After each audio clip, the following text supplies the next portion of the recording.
Good evening, everybody, and welcome again to Millionaire Mindset Mondays. I'm Jan Carmanico Reeves, your host, and we're here every Monday night at 6 p.m. EST.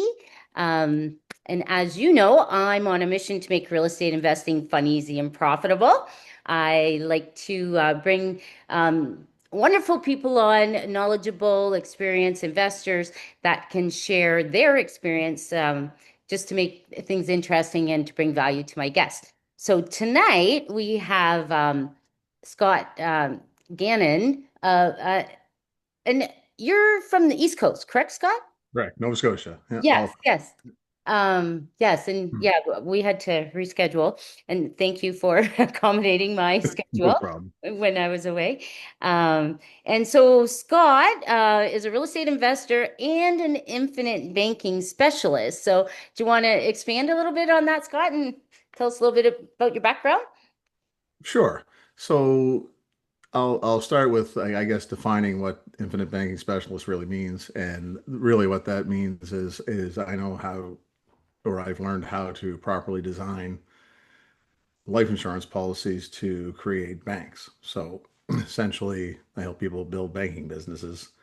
For all intents and purposes, they're unfortunately not chartered because then if they were a chartered bank, they would be able to lend those dollars like 8 or 9 times instead of just once. But um, so that's the basically occupies most of my days today of my day work. And on the real estate side, I mostly passive now. I've done several different things and incorporated infinite banking into those things over the years. And we can certainly get into that, the different types of investments that I have done.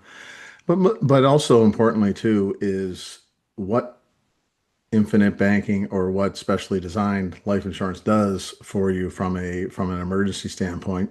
I had a family emergency 3 years ago, and having that liquid available cash was a well, it was a literal lifesaver for my daughter. So we could so those are the kinds of things you can do. It's about control. What I always say is the LUC or luck factor is liquidity, use, and control. And having your capital available and ready to take advantage of opportunities or deal with emergencies is well, it's a godsend, really. It really is. Now, a little further back in my background, I do come by this white hair, honestly. I've been at this about 31 years. I've been an active real estate investor, more passive now, since 2012, closing in on 14 years. And before that, I came out of school in 94 and immediately started in the financial business with the goal of becoming a, was an investment guru. What it really amounted to what we call asset gathering is, where's your money? How much are you saving? Move it over to me. I can make it all better. So now I kind of stayed away from that. Once I discovered, or I shouldn't say discovered, because I spent a lot of time studying real estate and investing before I got into it. But once I started doing it, I immediately moved away from having my money exposed to the stock markets, bond markets, those sorts of things, and didn't hide anything from my clients. That's for sure. They knew exactly what I was doing, but most, if not all, just they said the exact same thing that I hear all the time: is I don't have time for that. When it comes to real estate investing, people have day jobs. So there's a lot of people that just they just don't take the time to study and learn it, and to their own detriment. So they said, great, that's good for you, Scott, but we'll just keep doing what you're doing. You're doing fine.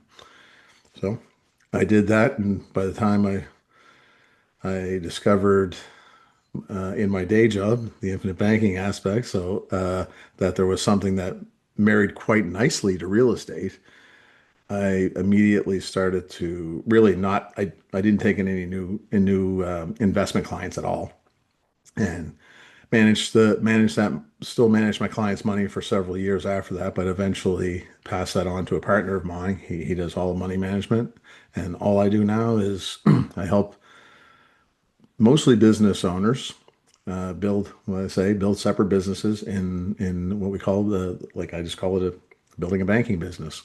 A lot of people know it as infinite banking. It's becoming a bit of a common word, almost like what is it when people used to say, I'm going to show my age now. When you photocopied, it was, can you Xerox this, right? It was the so So is that a yeah. brand So, name? Infinite pardon? Bank? Is that a brand name? Well, infinite banking is a yeah. So it was originally coined the phrase by R. Nelson Nash in the U.S. He ended up he had been practicing it for probably about 16 years before he wrote a book in the year 2000, just called Becoming Your Own Banker, the Infinite Banking Concept. Now, there's a whole lot that I agree with in the book. There's some I don't, and a lot of it has to do with consumption. A lot of people will use it as a consumption vehicle. To me, it needs to be something that's producing cash flow. And if you're going to use it for investment, now again, emergencies, that's different because you can save a lot of money just by taking care of an emergency without, without having to borrow for it anyway from somebody else. So being able to act quickly was a godsend for me. Like I said, I can get into that if you want. But the idea of infinite banking really is it's about building a separate pool of capital. I can almost call it a warehouse for your wealth that is risk-free, guaranteed, never goes down, and compounds forever. And oh, by the way, it happens in order to have it tax-free is because life insurance proceeds, all aspects of life insurance are tax-free. They act outside the Tax Act.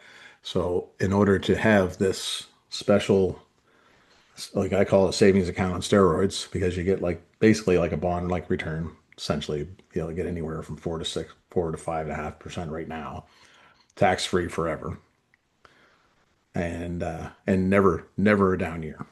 Like it never goes backwards. Once you see X dollars, it'll be something more than that the following day. Yeah, that's how it works. Sort of. There's a little more to it than that. Yeah, But I yeah, I always, like I said, I just record like the easiest way to for people to understand it mhm, is just look at it as a separate siloed business that's very passive. yeah, as opposed to, but real estate investors use it um to invest like money from their corpse, correct? Yes, so you can do this in several different ways. It does the policies themselves don't have to be inside the corp, but they tend to work more effectively inside there. But Mhm. yeah, like this, like I said, once I discovered it, it was like, ooh, this is marries quite well to real estate investing. And the reason being is we all, as real estate investors, we're always wanting to be available for opportunities, right? It's a constant building of your adding doors or adding clients or adding, if you're a property manager, you want to add more. You want to, if you're an investor, an active, like we say, a operator, like if you're an operator, you're always looking for new investors. Well, on the side, you can have this pool of capital that allows you to move quickly. You can swap it out later. So if you're an operator, you see an opportunity, you got to put down a deposit. Let's just say it's 20, $50,000. If it's a large, well, you can just turn around and it's like a line of credit. Like you just order it. It's not anything you apply for. You just order the money and it arrives in your account in three to 5 business days. So, and there's no terms attached to that. So when you borrow against a life insurance policy, it's contractual. They have to give it to you. It's on demand. There's no payment requirements and no due date. There is an interest rate because you're using the insurance company's money, not yours. Your money always is growing.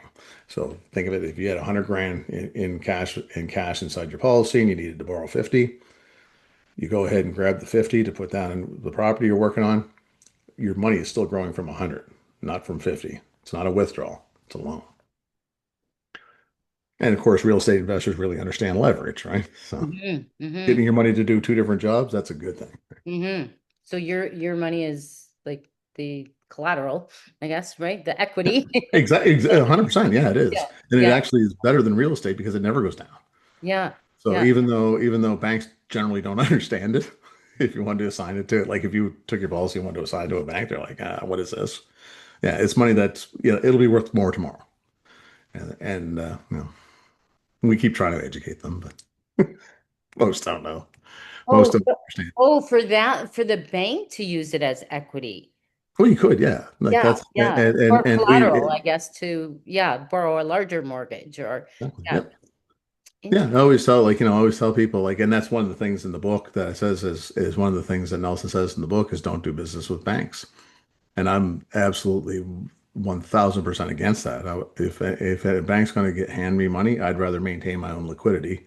If I like, why, if I have, let's just say I got, $5 million in cash in life insurance, and let's just say I'm going to, buy whatever. So let's just say it's a $5 million property. Why would I use mine if a bank will give me, four and a half of it or four of it or whatever, right?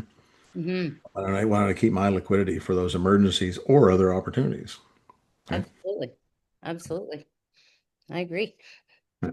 So, um, are you still actively in real estate investing as well? I say actively passive. Okay. We'll call it that way. Okay. So, what I had been doing the last several years before my daughter got sick was a lot of private lending. Okay. So, yeah, so that's secured, first position private mortgage. Down here we get 12% plus a fee. Second position, 14%, plus the fee. Borrow the money against cash value, pay at that, back then it was like, anywhere from say 4 to 5.5%, and turn around and relend it for 12 or 14. So, and what a lot of people don't understand, I'll go point something out here. I'll give you a little quiz. I'll use some real round numbers just for a laugh. Let's just say you're getting an interest on a loan of 15%. And when you borrow that money, it costs you five. Okay, so you're spending 5% to earn 15. What's your rate of return? 300. Hey? You know your stuff. So yeah, so you're right. 15 divided by five would be 300. I call it 200 because the five is a real cost. Okay. Okay, but Right. your money, Okay. but all your money is still growing, Yeah. just like your house. Like if you have Yeah. a $1 million house, it goes up by 5%, Okay. and you have an $800,000 mortgage on, doesn't mean it only goes up by like 5% of 200. It goes up by 5% of a million, right? Right. Same Right. idea. So Yeah. yeah, you get it. Awesome. Okay. Yeah. No, I get it. I just, Only about 1 out of 10 people I ask that question to right. actually get the, a lot of times I just have to say, well, yes, you're right, if they were using their own money, as in it would be 10%, right? But you're Right. right. Right. Okay. Yeah. Yeah. I was a little overzealous there. Awesome. No, that's awesome. No, that's good. Very good. Very good. You're So, in the minority and knowing the answer to thank that. you. Well, that's very cool. Double digit or triple digit returns are quite nice. That is quite nice. Quite nice. So, are you're still doing that then? You're still Yeah. I haven't. I don't have much out now. I've kind of borrowed from myself to invest in some marketing of my day job of finding, doing what we're doing now. So just yeah. So in the past year, I've heavily invested because we're going virtual across the country. Like my son came in with me 3.5 years ago, and I did fine for many many years, bumping elbows with accountants and basically just networking around the city. mhm. When he came in, and this is not like after COVID, a lot of people just prefer to be on screen than have to come to an office anyway. And so that just when I realized, so put two and two together and say, huh, well, I guess that means I should be getting, I already had my Ontario license. I already had clients there, and I already had a BC. Yeah, I did have a BC license as well, but I've added Alberta and Saskatchewan and New Brunswick and Newfoundland, and just gonna take a little crack like this. From what I understand, it's a little more hard. It's a little difficult to get the Quebec license. They have a little different rules, but that's my next one Very good. that Very I've good. actually just started this process on today.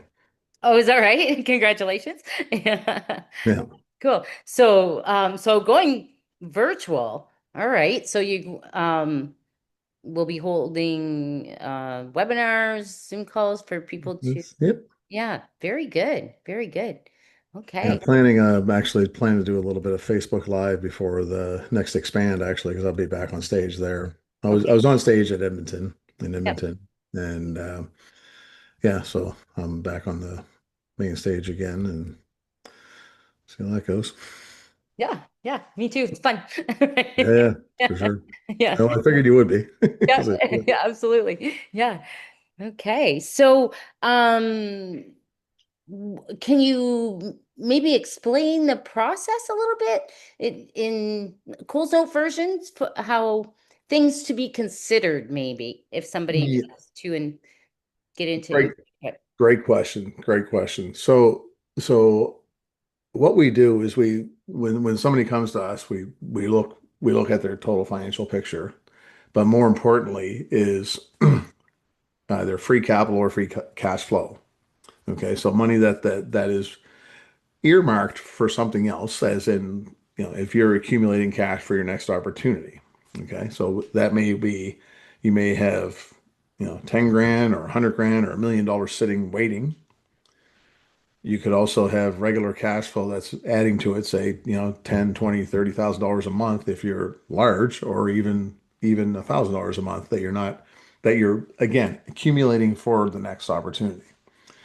We take that and then we start with educate. Okay, so we educate what it means to build a separate business on banking. So we go through a process where to help the understanding. But the first thing we need to do is determine your insurability, because this is life insurance. So you have to be insurable to be able to take advantage. Now, if and we've had people that aren't, but we've also had people that have what we call borrowed life. If they're not insurable, they insure their spouse or child, anybody that they may or a business partner, anybody that they can demonstrate an insurable interest, you can insure. So the insurance part of it is valuable. It will pay someday because it's always permanent insurance. What we focus on, though, is lower down the death benefit as much as possible to maximize how much money can go in and still be liquid. Because the government has a ceiling on how much you can fund into an insurance policy and keep it tax free. Now, that number is, let's just say you're decide to put, say 10 grand a year in. Okay.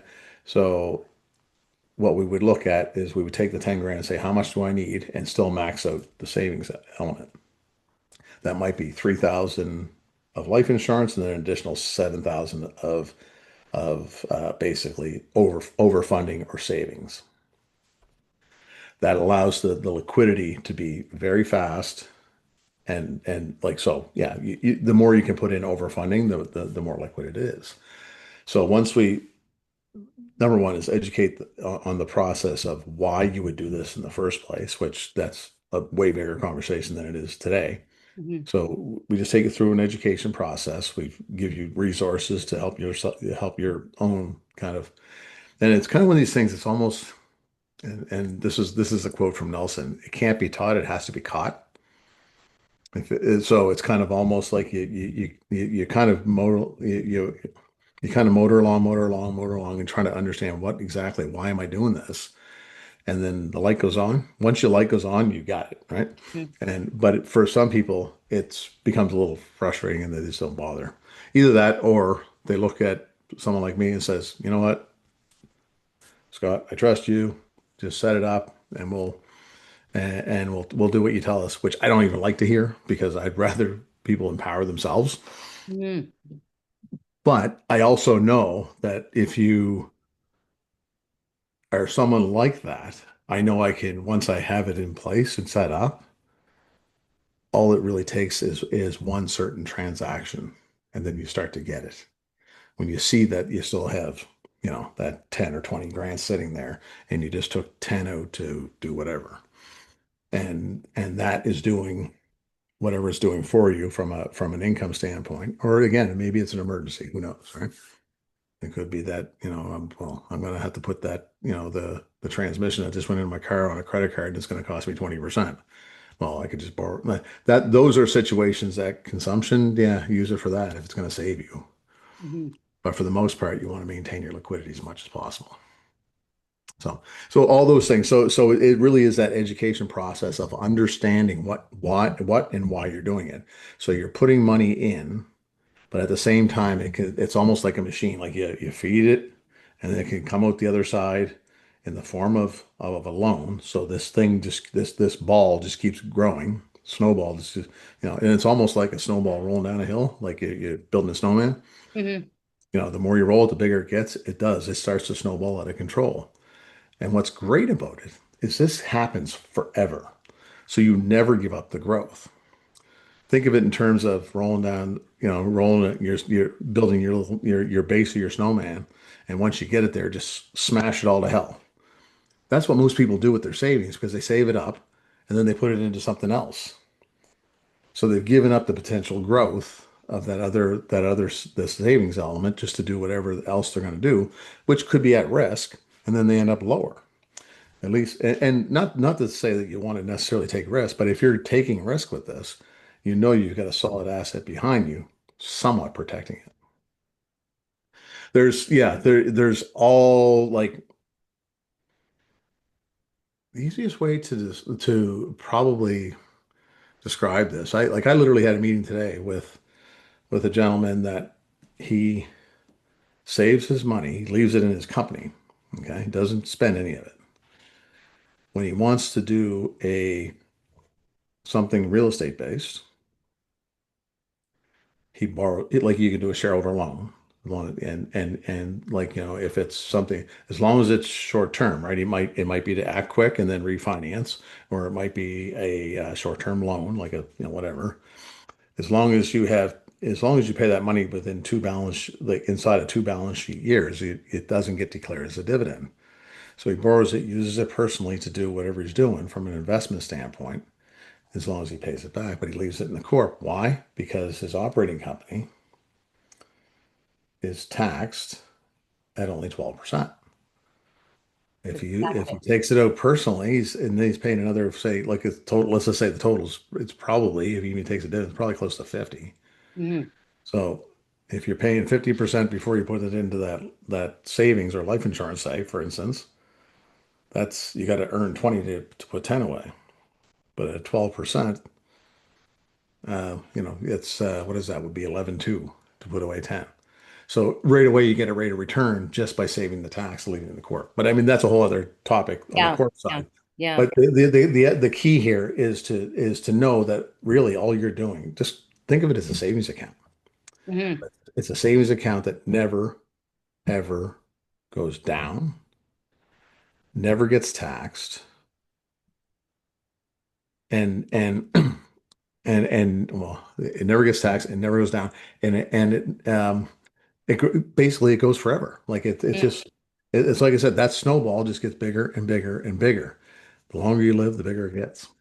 So my brain's going. So if you personally borrow from your corp, can your corp charge you interest and then can you write off the interest because you're using it to invest? Well, I would actually recommend that at least charge the interest that the insurance company is charging you, Hmm.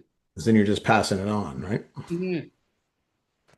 Hmm. It's an interest cost, interest expense. Like I don't think there's really much gain in that. Hmm. Well, if unless you're charging a higher interest rate, which I don't necessarily think you should do, because that's passive income inside of a corp is automatically taxed at the top tax bracket of 50. In Right, in right. in, Because that would in be Ontario, it's passive. 50, Yes, 50.17, right? yes. Because that would be, yes, that's passive instead of Yeah. active. Right. Yes. Same pain that renter or rental income runs through, right? Yeah. Yes. Yes. So does interest, Yes. unfortunately. Yes. Yes. Good point. Yeah, Uh, and I'm just scratching the surface. There's so many benefits that, well, I mean, a lot of people need life insurance anyway, right? If right. you're just buying term insurance, which is fine, if that's what you got the money for, you should be protected. But it's like I liken term insurance to renting an apartment, and permanent insurance or whole life insurance as owning the apartment building. Right. Yeah. Good analogy. Yes. Yes. So, uh, what would you say this complements real estate investing? Mhm. It's not an alternative, really. Yeah, I would never look at it as an alternative because it's not. It's like it's boring. Like, far, Hmm. and like when I first started doing this, especially with real estate, like the first thing I did with a life insurance policy was a flip. And it was a part like I had it with it was a hockey dad that I had met through our kids being in hockey. And it was a mini home that he had, and he couldn't get his head around. In order for him to close, he was going to have to put money on credit card and so on. He knew I had the money. So he just called me a couple days before closing and said, I got this deal and gave me the numbers. So he's paying like 35 grand for it or something and had the budget all drawn out and everything. And I was like, yeah, I didn't even go look at it. I knew the area and I knew him. I was like, yeah, I said, don't worry about it. I said, whatever money you got into it, I said, I'll just give that back to you. I said, I'll fully finance it, but I ain't doing anything else. So that's your part. Yeah. Literally, we sold it. We sold it within, it was 90 days to the day from closing to closing. Nice. And yeah, like, it was a nice deal. I Hmm. talked about that actually at Expand as well. Hmm. That was the first. And so I've done several different things. We bought a cottage with cash, but it was cash that I borrowed against life insurance. Bought that in September of 2020. And the only reason I did it that way was because I was getting annoyed because back then banks were a little skittish. Nobody really knew what was going on, in the summer of COVID. Hmm. And, even though I've been, you know, taking dividends from a self-employed from the time I was 94, incorporated in 2002. Yeah, back in 2020, it was like, yeah, we'd like, they'd rather see a T4, any bank would, right? Which I never ever had. So, Yeah. so I just said, you know what, I'm just getting tired. I'm getting tired of all these questions. I'm just going to pay cash. Nice. Fully, Nice. but it was fully leveraged, right? So, Hmm. Hmm. yep. And then did you go back later and get a traditional mortgage and pay your funds back? Well, I would have, still might actually. I didn't in this case. I ended up paying it back basically through personal revenue. Mm. So it did get paid back. But the only reason I didn't was it's considered a tertiary area, and there's only certain banks that'll look at it. And I'm just like, Okay. Yeah, and yeah, well, here's the thing. Here's the other wrench I threw into it. So we bought it personally, yeah. but a couple of years later, when the actual loan, I had to pay back the insurance to my corp, Hmm. or get declared a dividend, I sold it to a corp. So then it became even harder to finance, but it Yeah. saved me. It saved, like I didn't want to, like it was 167, about 180 by the time we finished with the work we were doing, and I just didn't want to declare those dividends, and so I just sold it to the corp, and yeah, that was a neat little trick that my accountant gave me. I was like, oh, okay, cool. Right? So because we got to bump up in value too, because it was already up, pretty much almost doubled in value by then. A couple of years later. Well, yeah, during COVID, that was the hottest commodity, right? Yeah. Exactly. Like, yeah, Swimming literally. pools. Yeah. Yeah, I mean, we paid 167 for it and had it for, we've had it for actually 5 years this month. Actually 5 years today, believe it or not. Nice. Um, Yeah. and yeah, it's probably, I don't think I figured I wouldn't take anything less than 400 if somebody walked up to the door.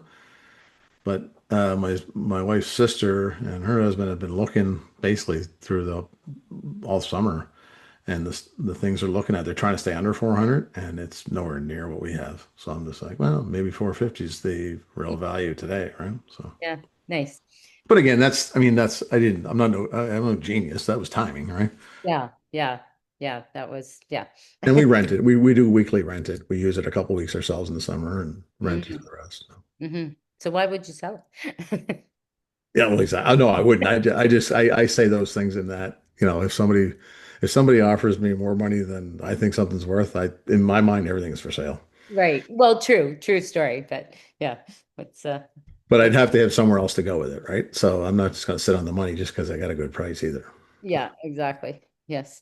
Yes. When's the best time to sell real estate? Never. Never, never. Right. Yeah, because somebody would have screamed at me there back in 2017 and 18. We had that's how I started in real estate was investing in the US actually. Mhm. We bought at the end of 2012, we bought a 10 unit apartment building in Dunedin. And then about 15 months later, so early 2014, yeah, March 2014, we bought a 12 unit in Tampa. And a few years later, it just like it was, we had to drive it, and which we should have done to say 100 units, something to be interesting to property managers because we went through them like almost like toilet paper. Like it Yeah. was like Yeah. there was everybody wanted to basically fudge everything, and it was hard to manage from here. So we said either we got to be interesting or just get out. And we did really well in the currency as well. So it was, and we just kind of writing on the wall we sold. But it's like I said, I still kick myself today because it would still be like you said, the best time to sell real estate is never. Yeah, yeah, just hold it forever. But yeah, it's a challenge as the active owner, right? Like to Oh, for sure. find Yeah. quality property management companies. Oh, did you need one? Did you want to talk property management? That's our new gig, right? Oh yeah, for But sure. yeah, yeah, we're investors that are You guys do work in Florida? we well, not yet, but but these are in our discussions. That was the topic of our discussion twice today. Oh, Uh, no way, yeah. yeah, yeah, yeah. It's been in the works to yeah, to expand. We'll be talking about it at the Expand conference Oh, next month. awesome. That yeah, kind of along the idea of a franchise kind of things to Sure, yeah, yeah, yeah, yeah. yeah. So Cool. funny you should mention that. Have I got a deal for you? Yeah. And see that's the thing is it's hard to find good property managers, right? Like we are Mhm. investors, we think like investors, so we add value to the properties and we know the um, quick action is so important. For sure. Yeah, to turn over Sure. units and No, yeah. that's awesome because I mean, yeah, it was this kind of happened kind of quickly too. Is you interviewed Andre, and then you guys did started that, and you're in And your that's town, and you guys are going to another town already. Am I wrong? well, Like you're he's yeah, that so he did that on his own. okay. Now it's my gig that we're going to start, yeah, growing it to other cities and give opportunities for other investors to buy into our Awesome. system. Yeah, yeah, yeah. So Excellent. yeah. Well, and that Excellent. was part of my Greece mastermind was to open a property management company. A big part of it for 12%, right? Taxation to Yeah. make it, yeah, to make it active. And so this my brain works like that. And I thought, why would I want to start something from scratch when he's got all the systems, all the like, let's talk, let's get creative here. How can we, Mhm. work together? And yeah, Awesome. great. So that's what we're doing. Excellent. Yeah. Yeah, that's right. The 12% is a little better than the 50 or The 50, right? 50.17. Yeah. Yeah. Yeah. So anyways, yeah, anybody who wants to know about that, we're we're getting things organized. So Excellent. yeah. Yeah. So Good stuff. Scott's your guy? Is there, yeah, so okay, so yeah, tell me a little bit more what like I mentioned this, like are you looking at states to go into or is that Not yet. Not not yet? yet. Okay. We were discussing, we're going to start in Ontario Hmm. because there's even within Canada, there Yeah, some provinces you have to be licensed. Of course, there's different landlord tenant rules that, right. you got to study all those, of course. Um, Hmm. yeah, because if we are the operating end of things, we have to be savvy on that, not just whoever is in the area that's buying into the services, right? Yeah, that's right. I mean, yeah, now you got a name to uphold too, right? So you got to make sure you bring in the right people in those towns too, right? Oh, absolutely. Absolutely. It would be like an interview process to make sure, that Yeah, um, same standards, same, yeah, yeah, that we align in values because it is the name would go beyond. So, anyways, course, of yeah. course. Anyways, yeah, that's exciting stuff I've got going on. Awesome. Yeah, yeah. Exciting. So you were over in the Azores too, were you? Yes, I was. Yes, yes. How was that? That was great. Anywhere in Europe is great. Yeah, yeah, yeah. Yeah, we went to, was it Canary Islands? Canary Islands? Yeah, they're off of Africa. But Mhm, they're in the spring of 24 actually. mhm. And I thought about it because when it was first suggested to me by my wife and daughter, I was thinking it was the Azores that they were talking about, Oh, and so I got, wait a second, where are we going again? whatever. I'm in. Yeah, exactly, exactly. Yeah, Yeah, yeah, yeah, yeah. No, it's great. And I don't, have you been on a mastermind retreat? I have not. No. I just like I haven't been a year yet, so I joined in Okay. November last year as a preferred I think they call it a Okay. preferred partner, right? Yes. That's Okay. on the infinite banking part. So. Right. Okay. And yeah, so I mean, I'm welcome. I can like, I can do anything within like Mm. I just don't. The only thing and this was on the advice who I talked to before when I was coming in is like, so it sounds like you want to drive your own business as well as be exposed to real estate investors. I said, exactly. He said, and you've done lots of coaching in the past. I said, yeah. He said, well, if you do this, preferred partner. He said, that's the only thing you don't get is the coaching. Oh, I see. Which was a little bit of a, yeah, that makes sense to me. Then it was kind of like, uh, because I'm a big proponent of like, you don't know everything, and coaching can Well, any you never know. coaching you'll learn something new, right? It's like I say, Well, I've been, yeah, yeah. I think it's just, bouncing things off each other, which is exactly what a mastermind is, right? yeah, So yeah, there was 20 of us, and that's my third one. So it's when you want to grow, you want to get to the next level, and just everybody, the collective mind comes together and comes up with ideas of what steps you should take, and so it's yeah, that's and they're always in beautiful places. So, right? So that's a no, bonus, that right? helps. That Right? Yeah, makes it an easier decision, right? absolutely. Absolutely. Like So, when I'm doing the cruise there with, actually I think you're going on that too, aren't you? The cruise with. I went last year. Yeah. Oh, did you? Oh, Yeah. okay. Yeah. That was Yeah. yeah, I'm doing that this year. Yeah. Yeah. Very good. Very good. So yeah, I'm trying, as like I say, I'm working through it. So I assume you've been in for a few years with Wealth Genius, then? Yes, and another group previous to that. So, yeah, Okay. quite a network, and that's what this business is all about, right? Like building relationships. Relationships are key. Huge because whatever you don't know, somebody else will know, or they'll know somebody that knows, or you know what I mean? So that's yeah, it's just networking is huge in this business. And as well as education.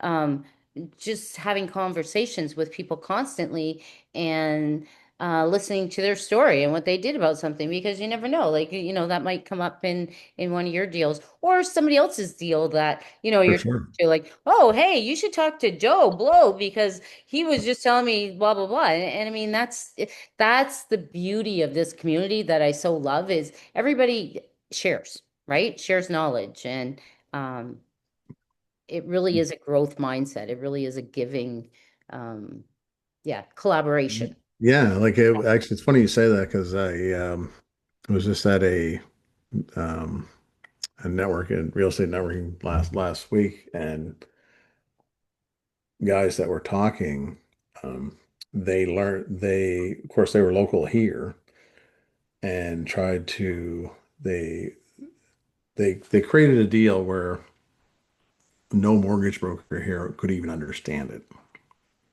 what they did, because they took control but didn't close for like a year.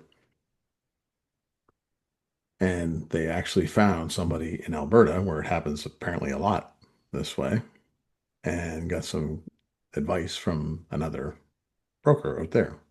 Still borrowed here locally Hmm. I thought it was interesting that they, kind of got outside the box and started feeding their own network of like we know that this is doable, Exactly. but nobody seems to understand it here. Exactly. And that's exactly so it Yeah. got done. Yeah, Yeah. it worked out good for them, really good. So Fabulous.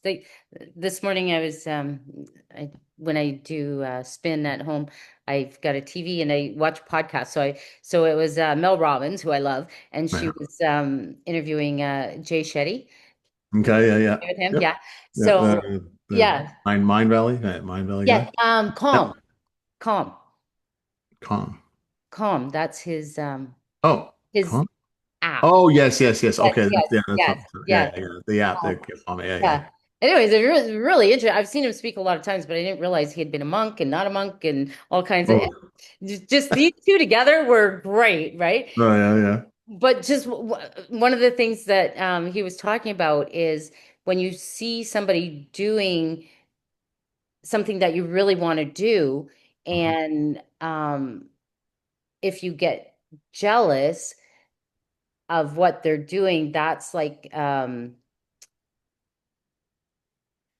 you're in lack, like you're being jealous of them. But if you want to collaborate with them, or if you want to be really happy for them, or you want to just watch them and learn, like that's the abundance mindset, right? Like it's just such a different thing. Like the same things going on, it's just a matter of how you look at it. So anyway, it stuck out in my mind out of the hour and a half that he was talking. That was Oh yeah, like yeah. those the worst thing you do, like I mean, people that get envious of other people's accomplishments or success are, they're bound for their lane in life. There's nothing wrong with if you got to stay on their certain track, but if they want to grow, you've got to open up your mind and realize that there's an opportunity for yourself there just to be happy for somebody, and just knowing that you reach out and say congratulations, right?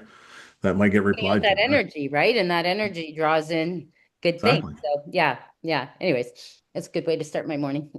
Listening to that kind of stuff, right? Awesome. Yeah, Yeah, that's great. yeah, yeah, yeah. So, how can people reach you? Ah, interesting. Actually, yeah. So we've got YouTube page, we've got Facebook and so on. But Magnify Wealth, which is in Okay. my little signature thing there, Hmm. magnifywealth.ca is our website, Okay. and all the links to LinkedIn, Instagram, YouTube. We're not on TikTok yet, but apparently we're going to end up there someday, I guess. I am. So I'm forgetting one here. Oh, what did it say? LinkedIn, Facebook, Instagram, and TikTok. No, Link. YouTube. Sorry. Okay. Yeah, I right. know there's four of them. There's four of Yeah, them. We yeah. don't know the What's fifth the one. other one? Yeah. Yeah, So yeah. yeah. So at Magnify Wealth, at all of them will work. And we're just magnifywealth.ca, and the links to all of them are right on the front, right on the top of the web page. And And of they course, they can always call us too. But there's they'll find the number there on the website as well. okay. We're always happy to talk and do that. And I still, before I forget, I got to thank you very much for inviting me on here and having this conversation. It was refreshing to I've had done a few of these in the past, and they always like what I'm doing is like for my day job, I should say, like I mean, obviously I'm a real estate investor, is not anything remotely what you're doing, but you are, you're obviously pretty seasoned at this. You know what you're doing. So Well, thank you. congratulations to you. This has been awesome, and I really appreciate it.